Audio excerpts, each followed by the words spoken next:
Hello बच्चों, मैं ममता Jain class 9th SST के अंदर आपका स्वागत करती हूँ। बच्चों 9th एसएसटी के अंदर अपना इकोनॉमिक्स चल रहा है और इकोनॉमिक्स का फर्स्ट चैप्टर पालमपुर की कहानी के 2 वीडियो अपन देख चुके हैं और दोनों वीडियो के अंदर अपन ने पालमपुर की प्रारंभिक जानकारी ले चुके हैं। साथ में अपन ने देखा है कि उत्पादन के संगठन के 4 साधनों के रूप में पढ़ लिया, जिसमें भूमि, श्रम, पूंजी और उद्यमी। अब हम आ गए हैं अपन पालमपुर गाँव के ऊपर वापस से कि अपन देखेंगे कि पालमपुर के अंदर इन उत्पादन के साधनों की क्या स्थिति है। तो पहली बात आज अपन पढ़ेंगे कि पालमपुर में के किसानों में भूमि का वितरण। आज अपन क्या देखेंगे? पालमपुर के किसानों में भूमि का वितरण। अर्थात हमने कहा था कि यदि हमको कोई चीज उत्पादन करनी है तो पहली आवश्यकता होती है भूमि की, है ना। चाहे वो खेती का कार्य हो, चाहे कोई विनिर्माण का कार्य हो, किसी भी कार्य के लिए हमें जमीन यानी भूमि की आवश्यकता होती है। तो बच्चों पालमपुर के अंदर क्या है, अपन ने पहले ही बात करी है कि पालमपुर के अंदर लगभग 75 से 80% लोग किसान हैं, खेती बाड़ी करते हैं। उसके बाद मैंने आपको बताया था कि पालमपुर के अंदर गरीब लोग भी हैं, अरे और अमीर लोग भी हैं, लेकिन जो निम्न श्रेणी के लोग हैं, जो भूमिहीन लोग हैं, उनकी संख्या ज़्यादा है और उच्च वर्ग की परसेंटेज बहुत कम है। तो मैंने इसको एक डायग्राम के द्वारा बच्चों बताया है कि पहली बात तो मैंने ये बताया कि जो पालमपुर है उसके किसानों के पास भूमि का जो वितरण है वो कैसा है, असमान है। अब अपने शुरू के फर्स्ट वीडियो के अंदर ये देख लिया था कि पालमपुर के अंदर कितने परिवार है, 450। अब 450 का 1/3 लगभग 150 जो परिवार है वो कैसे भूमिहीन है, मतलब उनके पास किसी प्रकार की कोई जमीन नहीं है। तो ऐसों को कहते हैं छोटे व सीमांत किसान। ऐसे किसान जिनके पास कोई भूमि नहीं है तो वो अपना जीविकापार्जन कैसे करते हैं? तो अन्य लोगों के खेतों में काम करके या गैर कृषि कार्य करके ये अपना जीवन चलाते हैं। तो पालमपुर के अंदर जो 450 लोगों का परिवार, 450 परिवारों का जो गांव है, उसमें से जो 150 परिवार ऐसे हैं जो भूमिहीन है, जिनके पास 2 हेक्टेयर से भी कम भूमि है या बिल्कुल भूमि ही नहीं है। 240 ऐसे परिवार हैं या 240 ऐसे किसान हैं जिनके पास लगभग 2 हेक्टेयर भूमि है, मतलब थोड़ी बहुत भूमि है। इनके पास तो बिल्कुल भूमि नहीं थी और इनके पास लगभग 2 हेक्टेयर के बराबर भूमि है। और लगभग 60 परिवार, 60 घर ऐसे हैं जिनके पास 2 हेक्टेयर से भी अधिक जमीन है। और कुछ किसान या कुछ कृषक तो ऐसे हैं जिनके पास लगभग 10 हेक्टेयर या 10 हेक्टेयर से भी अधिक जमीन है। तो बच्चों इस तरह अपन कह सकते हैं कि पालमपुर के अंदर पालमपुर के किसानों में जो भूमि का वितरण कैसा है, असमान वितरण है। यानी किसी के पास तो बहुत अधिक जमीन है तो किसी के पास जमीन का एक टुकड़ा भी नहीं है। जिसके पास बहुत अधिक जमीन है वो संपन्न है, धनी है, लेकिन जिसके पास बिल्कुल भूमि नहीं है वो गरीब है। तो जिन किसानों के पास भूमि नहीं है वो क्या करते हैं, या तो बड़े किसानों के भूमि के ऊपर दैनिक मजदूरी या साप्ताहिक मजदूरी के ऊपर चले जाते हैं, या फिर गैर कृषि कार्य करके अपना जीविकोपार्जन चलाते हैं। अब बच्चों इसी बात को अपन आगे बढ़ाते हैं कि पालमपुर के अंदर अपन ने देख लिया कि जो ये लोग क्या है, जो भूमिहीन और जो 240 परिवार प्लस 150 परिवार, यानी अधिक परसेंट किसका है, जिनके पास कम भूमि है या बिल्कुल भूमि ही नहीं है। तो मैंने यहाँ पर बताया कि जो 15% जो बने, ये यदि ये पूरा एक पालमपुर गांव का जो अपन कर दें 450 परिवार को बताएं, तो इसके अंदर बच्चों आप देखिए कि जो इतना एरिया 15% एरिया या ये 15% लोग वो कौन से हैं? 15% लोग वो हैं जो धनी और संपन्न है, जिनके पास भूमि 10 हेक्टेयर से 2 हेक्टेयर से ज़्यादा, लगभग 10 हेक्टेयर तक भी भूमि है। लेकिन जो अधिक लोग कैसे हैं, 85% छोटे व सीमांत कृषक, जिनके पास या तो बिल्कुल भूमि नहीं है या फिर अपर्याप्त भूमि, 2 हेक्टेयर या 2 हेक्टेयर से भी कम भूमि है। लेकिन बच्चों अब यहाँ पर जो समझने की बात यह है कि जो ये 15% लोग हैं जिनके पास बहुत अधिक भूमि है, वो उनका परसेंटेज क्या है, बहुत कम है। यानी मतलब उनका लोग तो ये कम है, लेकिन उनके पास जो भूमि का भाग, यदि अपन ये देखें तो ये कृषि भूमि की बात है। ये क्या है, कृषि भूमि। तो कृषि भूमि का अधिक भाग किनके पास है, इन 15% लोगों के पास। यहाँ पर समझ लीजिए, ये तो मैंने बता दिया है कि ये कृषकों की संख्या है। ये जो डायग्राम क्या बता रहा है बच्चों, कृषकों की संख्या। तो कृषकों की संख्या देखो तो पता चलेगा कि जो अमीर कृषक है जिनके पास 10 हेक्टेयर से अधिक भूमि है, उनका परसेंटेज बहुत कम है सॉरी। लेकिन जो छोटे व सीमांत कृषक हैं गांव में, उनका परसेंट ज़्यादा है, मतलब ऐसे लोग ज़्यादा है। लेकिन यदि कृषि भूमि की बात करें तो जो कम लोग हैं उनके पास ज़्यादा भूमि है और जो अधिक लोग हैं उनके पास मात्र 6% ही कृषि भूमि है। तो यहाँ पर जो मेन समझने की बात यह है कि पालमपुर गांव के अंदर जो भूमि का असमान वितरण है, गरीब लोगों की संख्या ज़्यादा है, ऐसे लोग जिनके पास बिल्कुल भूमि नहीं है या फिर 2 हेक्टेयर या 2 हेक्टेयर से कम भूमि है, ऐसे लोगों की संख्या ज़्यादा है। 150 प्लस 240 लगभग 390 लोग हैं 450 में से, और मात्र 60 परिवार ऐसे हैं जिनके पास अच्छी भूमि है 2 हेक्टेयर से अधिक या 10 हेक्टेयर, लेकिन इनकी संख्या तो क्या हो गई, कम हो गई। तो इन दोनों डायग्राम के तरह अपन ने ये समझ लिया कि यदि अपन कृषकों की संख्या देखें तो अधिक भूमि वाले कृषकों की संख्या कम है, लेकिन जिनके पास कम भूमि ही नहीं है या कम भूमि है, ऐसे कृषकों की संख्या ज़्यादा है। और जो यहाँ पर देखो तो कृषि भूमि के अंदर देखो तो जो बड़े व मझोले किसान हैं उनकी भले संख्या ज़्यादा है, लेकिन जो कृषि भूमि का अधिकांश भाग उनके पास है। क्यों? क्योंकि उनके पास बड़े बड़े कहते हैं, बड़ी बड़ी जमीनें, बड़े बड़े प्लॉट है। लेकिन जो छोटे किसान हैं उनके पास मात्र संख्या तो बहुत ज़्यादा है, तो मात्र इतनी जगह है। तो अपन समझ सकते हैं कि छोटी संख्या में बड़ी संख्या का भाग देंगे तो क्या होगा, उत्तर पॉइंट में या छोटा आएगा। तो इसको मैं अभी एक डायग्राम के द्वारा भी आपको बताती हूँ। जैसे मैंने आपको बताया कि पालमपुर के अंदर क्या है, कुछ लोग ऐसे हैं जिनकी पास बड़े बड़े प्लॉट हैं। तो देखिए ये पूरे पालमपुर की जमीन को बता रखा है जिसके ऊपर खेती होती है। तो आपने देखा कि यहाँ पर ये जो बड़े बड़े ब्लॉक्स बने हुए हैं यानी बड़े बड़े प्लॉट है, और ये छोटे छोटे प्लॉट है। क्यों?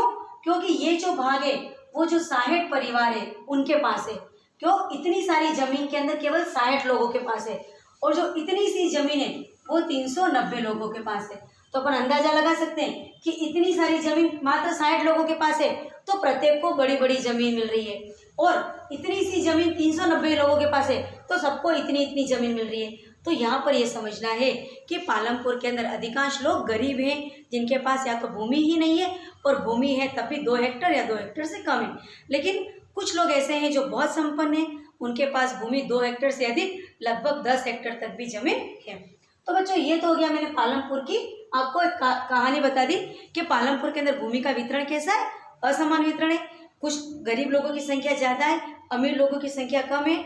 गरीब लोग जिनके पास जमीन के बहुत छोटे छोटे टुकड़े हैं। अब बच्चों बात ये आती है कि क्या कारण है कि जो लोग हैं, कुछ लोग जिनके पास जमीन के बहुत छोटे छोटे टुकड़े, भूमि के बहुत छोटे छोटे टुकड़े। तो बच्चों इसकी बात अपन एक गोविंद नाम के किसान की कहानी से पढ़ेंगे। आपकी इस बुक के अंदर एक गोविंद नाम का एक किसान है, और इस किसान के पास 2.25 हेक्टेयर जमीन है। अब क्या होता है कि ये किसान मर जाता है और इसके 3 बेटे होते हैं। अब जब किसान मर गया तो इसकी जो ज़मीन थी वो तीनों भाई, तीनों बेटे आपस में बांट लेते हैं, क्योंकि हमारे भारतीय परंपरा के अनुसार पिता की जो भी संपत्ति होती है वो उसके पुत्रों के अंदर बराबर से बढ़ जाती है। तो गोविंद जो था उसके पास लगभग कितनी 2.25 हेक्टेयर। 2.25 हेक्टेयर बहुत कम होती है, पहले ही उसके पास कम जमीन थी, और उसकी मृत्यु के बाद उसके तीनों बेटों के अंदर ये बराबर बढ़ गई। तो प्रत्येक बेटे को कितनी मिल गई, 0.75, 0.75 और 0.75। तो इस प्रकार देखा कि जो गरीब किसान गोविंद था इसके पास तो मात्र ये देखिए इतने से ब्लॉक जितनी जमीन थी, और इस ब्लॉक के भी क्या हो गए, 3 टुकड़े हो गए। तो अब देख लीजिए कि जो गरीब किसान है उसके पास जमीन के कितने छोटे छोटे टुकड़े हैं। तो बच्चों ये हो गया पालमपुर के अंदर भूमि का वितरण। तो अपन ने देख लिया कि पालमपुर में भूमि का असमान वितरण है। अब अपना ये तो उत्पादन के जो अपन साधन के अंदर पहला साधन हो गया, अपना क्या साधन हो गया, भूमि। अब अपन दूसरे साधन के ऊपर आते हैं। दूसरा साधन क्या है, श्रम। अपने श्रम के बारे में पढ़ा है ना कि श्रम 2 तरह का होता है, मानसिक श्रम और शारीरिक श्रम। मानसिक श्रम होता है कंप्यूटर पे काम करना, लिखा पढ़ी का कार्य, और शारीरिक श्रम होता है खेतों में काम करना, पावड़ा चलाना, गेती चलाना, सामान को एक जगह से दूसरी जगह पे ढोना। ये सारा श्रम क्या होता है, शारीरिक श्रम। तो अपन बात करते हैं पालमपुर के अंदर कि पालमपुर के अंदर श्रम की क्या व्यवस्था है। तो पालमपुर के अंदर सबसे पहले तो अपन को ये बताओ कि श्रम की आवश्यकता क्यों होती है। तो श्रम के बिना श्रम के क्या कोई कार्य हो सकता है, नहीं हो सकता है, क्योंकि भले जो मानसिक श्रम की बात हो चाहे शारीरिक श्रम की, यदि हमें कोई भी कार्य करना है, हमें कोई भी उत्पादन करना है, चाहे वो खेती बाड़ी का काम हो चाहे कोई फैक्ट्री का काम हो, दोनों में ही दोनों तरह के श्रम की आवश्यकता होती है। और बच्चों हम जानते हैं कि पालमपुर के अंदर तो क्या है, अधिकांश लोग किसान है, कृषक है, तो वहाँ पर तो बहुत ज़्यादा श्रम की आवश्यकता है। हम जानते हैं ना कि खेती बाड़ी के कार्य के अंदर तो बहुत अधिक शारीरिक श्रम की आवश्यकता होती है। तो पालमपुर के अंदर बहुत ज़्यादा श्रम की आवश्यकता है, कौन सी, वो भी शारीरिक श्रम की। अब लेकिन जो बड़ी बात ये है यहाँ पे समझने की कि पालमपुर के अंदर तो 2 तरह के किसान हैं, बड़े किसान और छोटे किसान। जो बड़े किसान होते हैं वो तो क्या करते हैं, अपने उनके पास बहुत बड़ी बड़ी ज़मीनें, और इन बहुत बड़ी बड़ी ज़मीनों के ऊपर यदि उनको खेती बाड़ी करनी है तो क्या वो अकेले कर सकते हैं? नहीं कर सकते। तो फिर वो क्या करेंगे, किराए के ऊपर मजदूर लाएंगे, है ना। लेकिन जो छोटे किसान हैं उनके पास तो क्या है, ज़मीन का बहुत ज़्यादा छोटा टुकड़ा है, तो वो अकेले ही अपनी खेती का कार्य कर लेते हैं, अपनी ज़मीन के ऊपर फसल उगा लेते हैं। लेकिन जो बड़े किसान हैं वो अपना काम खुद नहीं कर सकते, तो किराए के ऊपर कृषक या मजदूर लाते हैं। अब ये कृषक या मजदूर कहाँ से आते हैं बच्चों? ये कृषक या मजदूर कौन होते हैं? या तो ये छोटे किसान होते हैं, है ना, उनको कहाँ से, या फिर बाहर से ये मजदूर लेकर के आते हैं। तो यहाँ पर हमें ये समझना है कि पालमपुर के अंदर कुछ किसान, ज़्यादा किसान छोटे हैं, कुछ किसान बड़े हैं। जो छोटे किसान हैं वो तो क्या करते हैं, उनमें जो जिनके पास भूमि नहीं है, जिनके पास बिल्कुल भूमि नहीं है, तो वो क्या करते हैं, या तो गैर कृषि कार्य करते हैं, या पास के किसी गाँव में काम पे चले जाते हैं, या इन बड़े किसानों के खेतों के ऊपर काम करते हैं। लेकिन जो बड़े किसान हैं उनको क्या करते हैं, उनके पास तो बहुत बड़ी बड़ी ज़मीन है, तो वो इन छोटे किसानों को अपने खेतों में काम पर रख लेते हैं। अब जो ये छोटे किसान है ना, जो मजदूर है, वो काम पर जाते हैं, तो बच्चों इनका काम क्या होता है, अलग अलग तरह का कार्य होता है, तो अलग अलग तरह की मजदूरी होती है। यानी खेत के अंदर जुताई का काम करा रहे हैं, बुआई का काम करा रहे हैं, खरपतवार कटवा रहे हैं, है ना, फसल कटवा रहे हैं, तो किस प्रकार का कार्य है उस पर डिपेंड करेगा कि उनकी मजदूरी कितनी है। तो अलग अलग कार्य के लिए अलग अलग मजदूरी होती है। दूसरा, अलग अलग फसल, फसल का प्रकार क्या है, गन्ना की फसल है, गेहूं की फसल है, चने की फसल है, कपास की फसल है। फसल टाइप्स ऑफ क्रॉप्स, मतलब फसल का कैसा प्रकार है उसके ऊपर ही बच्चों इनका इनकी मजदूरी डिपेंड करेगी।